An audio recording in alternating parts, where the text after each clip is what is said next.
Donnie Pangilinan at Atasha Mulak nakitaan ng chemistry ng mga netizens.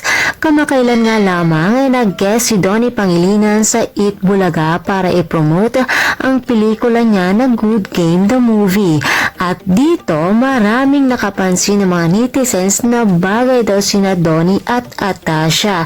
Kaya naman mukhang may bagong love team na naman ang binubuo. Bagay na bagay daw sila dahil parehas na nasa showbiz ang kanilang mga magulang at pareho din na kilalang personalidad ang mga ito. Maging ang kanilang height ay match na match daw talaga. Maganda at gwapo kaya naman super bagay daw ang mga ito.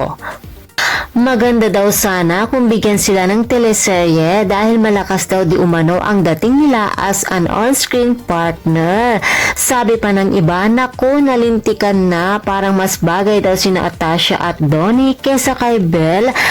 Naku po, sana walang ma-offend at magalit na Don Bell fans dito dahil sa minamatch nila sina Donnie at Atasha. Ano nga daw ba ang masisay ni Bel Mariano dito?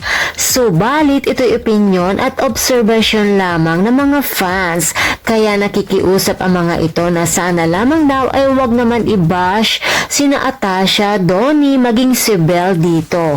At kung kayo naman ang tatanungin mga chikadoras, ano naman kaya ang masasabi nyo sa isyong ito?